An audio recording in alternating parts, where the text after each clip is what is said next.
Hi everyone, igama lam Imkita and welcome back to my YouTube channel. I am very glad to have you here. I am so glad about how strong this community is growing. So if you've recently joined us, then welcome. If you've been around for a bit, then hey. Some of you may or might not know that this video is actually so long overdue. I promised it to you guys months ago, sometime last year, and it's not without good reason. I'll go into the reason for the delay in a little bit, but today and just over the past few weeks, I felt very urged to sit down and finally record this video where I'll answer your investment banking questions. So let's get into the second career conversation. So I'm going to keep my intro very short because I was told to keep the intros short in my previous sit down video. And basically three things which I want to mention. The first, if you remember from one of my most recent videos, I did mention that I moved to a somewhat busy road. And so there might be a bit of the street noise that's picked up. You guys will have to bear with me. When we have a camera and a microphone and we won't have those issues. But for now, that's what we're dealing with. The second is an apology for how long it took me to do this video. So to be very honest and transparent with you guys, I found myself kind of debating whether I still wanted to do investment banking / career content on this channel, because I found that my professional life and my YouTube / social / personal lives were intersecting in a way which I hadn't anticipated and wasn't entirely comfortable with. Over the past while, I just felt it really on my heart to actually carry on with these videos because, you know, I thought there isn't that much information in the South African context, right? If you want to go into banking in the US, in the UK, in Asia, you can Google a bunch of stuff online and you'll find information, a wealth of information on the public domain.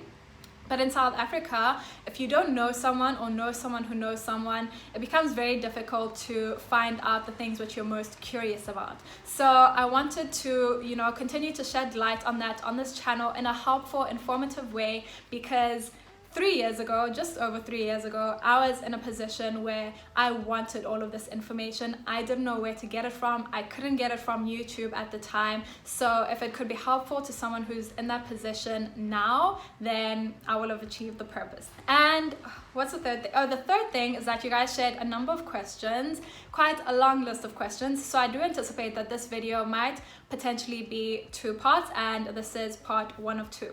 Without further ado, let us get right into your questions. So I have my laptop here where I can see the questions that you guys had shared with me, and the way I'm going to structure these videos is kind of doing the more introductory stuff in this first bit. So the how I got into banking, positioning yourself for banking, GPA, etc. And then expectations as well, graduate expectations. Then in the second part, I'm hoping to go more into the most frequently asked questions, which is kind of how did I get a job in London, the comparison between working in London and SA, and some of my personal perspectives and personal experiences in banking. So the first question is, how did I get into investment banking? Now, I think the person who asked this potentially didn't watch or listen in full detail to the first video, but for your reference, I'm going to keep it at a high level now, and if you want the granular stuff, then I'd encourage you to watch that first video. Basically, I, like many people, thought that I wanted to be a chartered accountant, and so I studied a business science degree, specializing in finance and accounting, and towards the second half of that degree I realized that actually I didn't want to go into accounting, and I started looking into careers which were more in tune with what I really enjoyed, and that was corporate finance at the time. I realized that investment banking was a really viable career option, you know, so I started positioning myself well for a career in banking. And by positioning myself well, I mean that I got my academics right. My academics were right. I started positioning myself outside of the classroom to show that I really have a passion and an interest in joining this industry. I got involved in doing internships. So in my final year, I did previously, because I wanted to be a chartered accountant, I'd done VAC work with the auditing firms, right? And then in my final year, I decided to do an internship with an asset management firm. That was a month-long internship, and I did a week-long internship with a local investment bank. Eventually, I rolled off into an internship. After I'd graduated, I rolled off into an internship at an investment bank, became an analyst, and now I'm an associate. That's trying to keep it very brief. Then the next question is, which division am I in? So I am going to give you the short answer of it, the actual answer, and then for the people who actually don't really understand the different divisions you get within a bank and the ecosystem, I'm going to go into a bit more detail about that and paint a picture of where I fit into the investment bank ecosystem. So the short answer is that I'm in a regional coverage team. Currently, I'm focused on sub-Saharan Africa. When I was in London, I was focused on another region, but still was in a regional team. Now, if you look at a big bank, like a bulge bracket bank, you'll typically find that some of them have a retail and commercial banking division, right? This is the day-to-day banking that we do and that businesses do. Then there's the wealth management division. You have to have a lot of wealth to have it managed by a bulge bracket investment bank. So there's the wealth management division, there's research. Within research, you get analysts, research analysts, you get economists who focus on a specific sector, a specific country, etc. And they put together reports which are published to investors, to clients, and within the bank itself. Then you get the legal and compliance division. There are a lot of lawyers within an investment bank and they deal with the in-house legal aspects. When you're on a deal in the investment banking division, you'll also work with a lot of external lawyers at various law firms, and these lawyers will sometimes, specialize in banking and private equity or structuring solutions, tax solutions, etc. So there's the legal and compliance division. Then there are a number of others like treasury services, like technology services, and then there are the two more kind of popular divisions, and the first is sales and trading. And what you'll find is that sales and trading will basically sell the bank's ideas and opportunities and products to clients, and then they trade for the client's account on the client's instructions, or they might trade for the bank's account. And this is kind of what you see on industry, if you've been watching industry, where they are the hours aren't as long as they are in investment banking, but they are very, very intense, much more intense than they are in banking. So shorter days, but really jam-packed. Then the other division you get is the investment banking division. So that's where I fit in. And that's to basically say that you can work at an investment bank and not necessarily be in the investment banking division. There are a number of other divisions and they all basically make the machine run well. And then within the investment banking division, you'll also find various specializations, which I'm just going to touch on because I think that this detail might give you a bit of color when you're shaping your preferences, kind of seeing where you think you might fit into a bank one day, or if you just want context. Within investment banking, the three specializations are either a sector specialization. So you could be in a sector team that focuses on a specific sector, specific business models, and you get a sector team for every business model out there. So it could be technology, metals and mining, oil and gas, healthcare, industrials, transportation, etc. There's a whole range of sector teams. So if you're in a sector team, you'll focus on your specific sector, you'll work across various regions, and you'll work across various, let's say, deal types in layman's terms. That's sector specialization. Then there's regional specialization, which is what I do. So you'll focus on your region and you'll work across various industries, various product types, right? So to bring the example closer to home, I'm in a regional coverage team. I've always been in a regional coverage team. I personally enjoy it the most because I get to work on various types of deals. I've done technology, I've done metals and mining. Of course, it's the backbone of the regions that I focus on. I have done like non-deal work in basically every sector: forestry, consumer goods, retail, and. So that's the regional focus team. Then the third focus team is the type of deal. So this is the product focus. And here you can either focus on mergers and acquisitions only. So if there's a merger and acquisition in any sector, any region, you'll probably be on it. Or you can focus on debt and lending solutions. So if a company wants to borrow or it wants to issue bonds in the public market, then it will be taken care of by the debt and lending teams. And then you might get an equity capital markets team that focuses on equity and equity linked products. So if a company wants to list or buy back a large bulk of its shares or sell a large bulk of shares that it holds in another company, then the equity capital markets team would probably be involved. So those are the teams which fall into the product specialization. And then within banking, you get the sector, regional, and product specializations. I hope that makes sense. And the one thing I want to say is that it might not necessarily be this structured or structured in this way at every single bank, but this is generally what you'd see at the much larger banks. Then the next question is, can you choose the team you join? So this is a yes and a no, right? And the reason why I say yes and no is that as a grad or an intern, what you'll typically find is that you can't actually choose the team you join. You can state your preferences in most instances, and the banks will really try to place you at one of those preferences, but the ultimate decision comes down to availability. So if the teams which you're most interested in aren't actually hiring, they're not interested in getting any more juniors, then the bank will place you where there is availability and spots for juniors.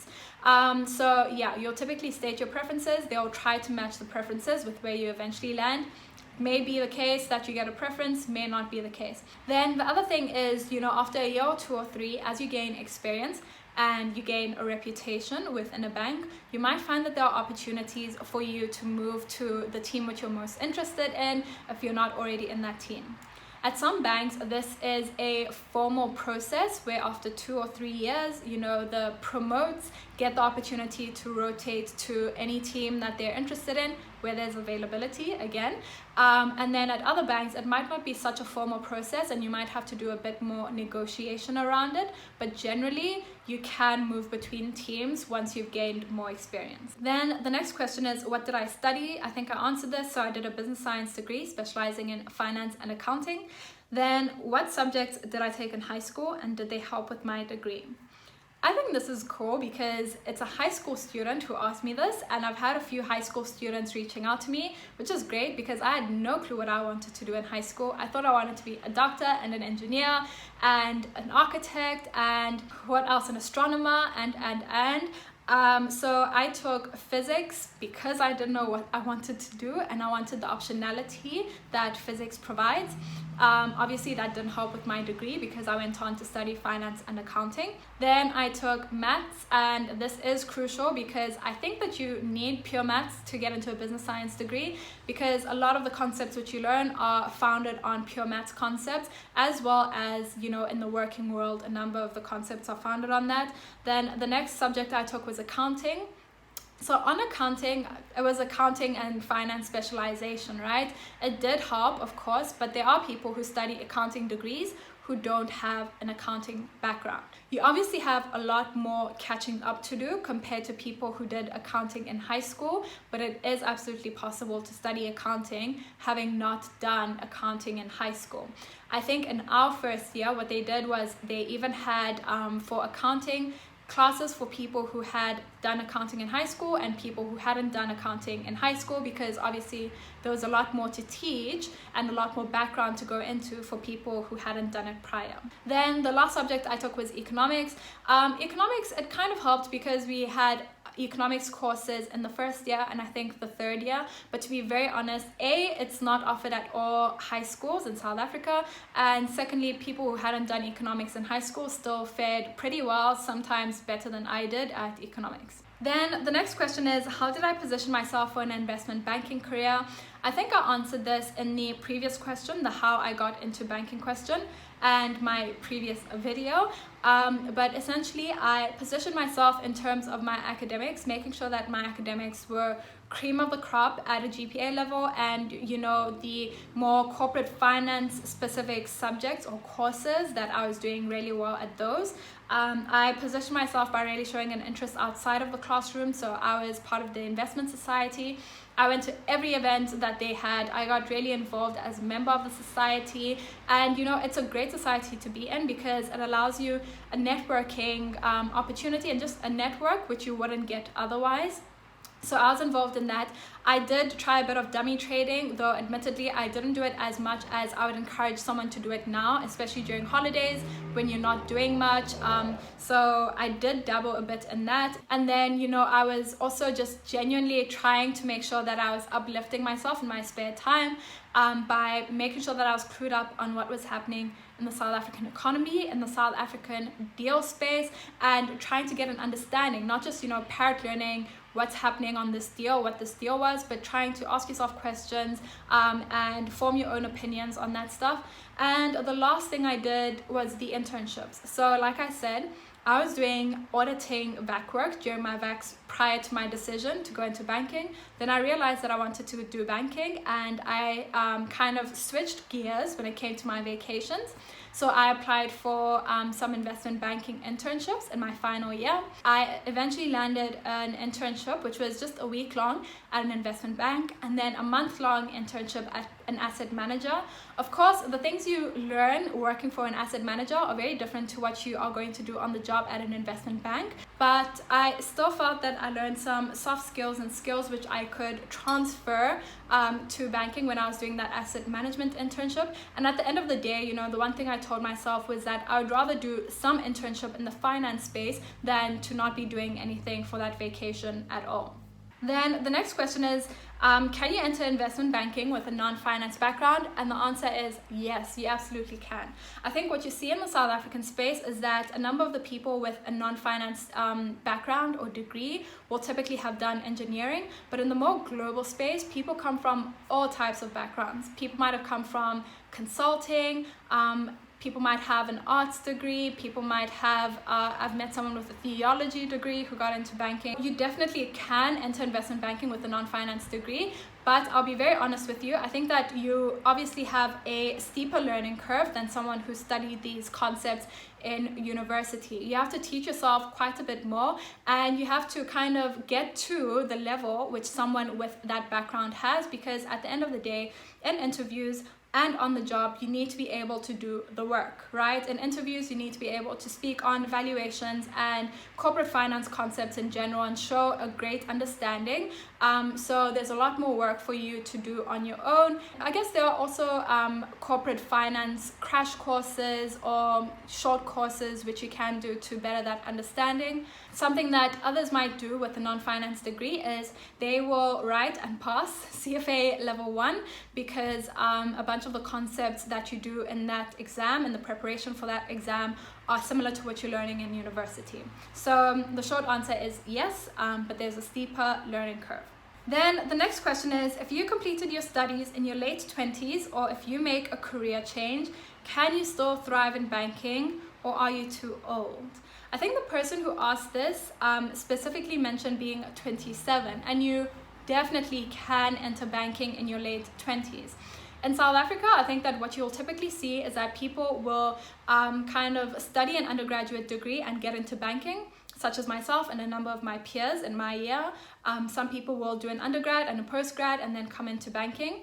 When you look in the UK, the US, most people will have done an undergrad and a postgrad and then get into banking. So they've done like a 1-year or 2-year master's. Some might have taken a gap year or tried their hands out at another industry. And so when I started, and at the time I started, I was 22, a number of people in my analyst class, I'd say were generally 25 and above, because they had done a master's. So you definitely can enter banking in your late 20s, and I'm assuming that if you're in your late 20s, you probably were studying for a while, or you tried your hand out at another industry and you're looking to make a career change, and you can absolutely still thrive. The oldest person who was in my analyst class was above 30, to give you an idea. Then the next question is, what GPA range do banks look for? So in my previous video, I said aim for a high GPA. So to give you an idea, banks will really look for the cream of the crop in graduate classes, right? Because it's really competitive to get into investment banking. You have to be showing up in terms of your grades and all the other things I mentioned in terms of positioning yourself. And if you're trying to be the cream of the crop in your analyst class, I think that you should be aiming for a GPA above 65%. 65 to 70 is reasonable. If you can get higher than that, then that's even better for you in terms of positioning yourself. And the other thing is, of course, like I mentioned in the previous video, if you find that you're lacking in certain subjects, try to make up for it in the subjects which count the most, like your corporate finance courses, your accounting courses, your business law, etc. And then the other thing is that you should also be making up for it outside the classroom, right? Like really showing involvement and passion for it outside the classroom. The next question is, how did I choose the best investment bank for me? I really like this question. So when I was in my final year, I went to the Career Services Center and I got really good advice from someone there. They told me to write down the criteria which mattered the most for me when I was choosing an employer. And this isn't just investment banking specific, it's just for anyone looking for career advice. Write down the list of things which really matter for you. And for me, at the top of the list was the people, the team fit, the cultural fit. I thought would make the biggest difference or the biggest impact on my career journey, because you could be at a great firm with a great reputation and everything's just picture perfect, but if the people are horrible, then you are going to have a horrible experience. So the way in which I was able to suss out, the team fit and the cultural fit at various banks was by going to lots of networking events. I attended every networking and cocktail function that there was in my final year. And with that, I was able to realize that at some banks, which I thought that I could see myself at, the people I just felt that I wouldn't get along with as well as I preferred. And then other banks, there were 2 banks specifically where I just felt like the people are great, like I can see myself here.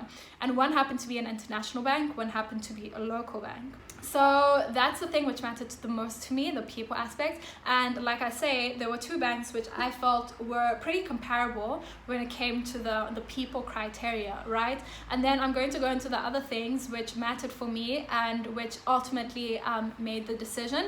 The second for me was reputation. So I wanted to be at a reputable firm for 2 reasons. A, it's great on your CV, and when you're applying for jobs in future, people can be confident that you are at a good firm, that you probably learned and were challenged. The other thing with a firm with a good reputation is that it probably is getting good deal flow. So clients are probably picking this firm for its deals, it's probably winning pitches for deals. And so reputation mattered for me in that aspect, because the more deal flow there is, then the better your learning experience can be, right? Then the last thing is internal opportunities. So I wanted to be at a bank where I felt that there were internal opportunities for me, an abundance of them. And if I wanted to move to a different team or a different region, that would be possible. And so, as I was saying, I had these 2 offers which I was finally deciding between. They were on par when it came to the people aspect, but I did feel that the international bank, when it came to reputation, to deal flow, to international or internal opportunities, it won out over the local investment bank. So that's how I ultimately chose the right bank for me. Then the other thing on this choosing the right bank for me, which I want to mention, and I'm mentioning it because I think that if you are going into a grad role and you're looking at banks, it might help you set your expectations. And I want to speak a bit on the local banking offer I got, which I didn't take. I can't speak much on the offer I did take because that would obviously compromise me a bit. But basically, the local bank offer was for an 18-month grad program. So what you'll typically find is that the local banks will have a 12 or 18-month grad role or intern role, whereas the international banks in South Africa will have their internships shorter, so 6 months or 12 months, right? That's the first thing. The second thing is that the local banks will typically, in my opinion and my experience, pay a bit more for the graduate roles than the international banks. But then once you become permanent, the international banks really bump you up so that you're above local banking salary standards. So to give you even more color on that, what I got at the local bank was an offer for 480,000 rands per annum, which is good money for someone who is coming out of university with no work experience at all. And I know that the people I spoke to who had taken that offer were making well above 20,000 rands per month, not per annum, per month after all deductions and. At an international bank, you might find that you're below 480, and then once you become permanent, you're bumped up significantly. So I hope that that's helpful in some sense and that it gives you guys a bit of color on what you can expect at a graduate role. Then the next question is, will I be able to get a job after university without an internship? Theoretically, yes, but if you want to set yourself apart, then I highly encourage that you try to get an internship. In banking or just in the finance space in general, having some work experience is better than having none and having like sat at home for a vac. And like I said, I got a 1 week investment banking internship in my final year. I wasn't able to get anything longer, but I kind of supplemented that with an asset management internship. So I'd highly encourage that you look into internships. And you know, typically I think that internships are released around March for June. And then graduate roles, so permanent graduate roles, are released, you know, anytime from August onwards of the year. The one thing is, I can't be naive, right? We are in COVID times, and so internships might not be working the same way as they were previously. Some banks might not be taking interns, especially for that June period. But I would highly encourage you to take a look, keep your eye on the bank's website. Some of them do have virtual internships. I know last year a number of the international banks ran virtual internships. Or the other thing you can do is just have a game plan for what you're going to do during your vac. If you have the funds, you know, you can write your CFA level 1 exam. I didn't. I wrote CFA when I was working. If you don't have the funds, then, you know, you can get into dummy trading, just trying to refine your knowledge over that time. Do something over your vac. First prize is an internship. If not, then just generally try to upskill yourself. Then the next question is, where can I find graduate roles and internships? To be very, very honest with you guys, if you are asking me where to find graduate roles, I feel that you're not serious, because you can literally go on Google and search South African investment banking graduate programs and results will come up. You'll see the banks where you can apply for internships. So I'm not sure what I'm supposed to provide. You know, some banks will even help you in the sense that you can set up email alerts for when those positions open up. What I done in my final year was I also had reminders on my phone for closing dates, so that I was sure that I made all my applications on time.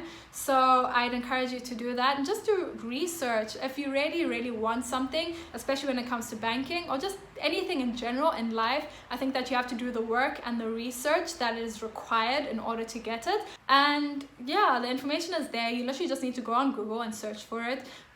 With the international banks, it takes really just camping on their websites and their career portals in order to find the South African opportunities. Then the next questions kind of start on my experience in London, landing a job in London, and those are the questions which I'm going to tackle in part 2 of this video. I feel like this part 1 has been long enough as is. I hope that you have enjoyed it and found it informative. Let me know in the comments if there are any other questions which you have, or if there's anything which you wish I'd expanded on a bit more, and just tell me also if you found it helpful, because it's encouraging in terms of me creating more content of this nature. Please also don't forget to like the video, to share it with a friend or a relative or someone interested in banking, and I'll see you in the part 2. Bye.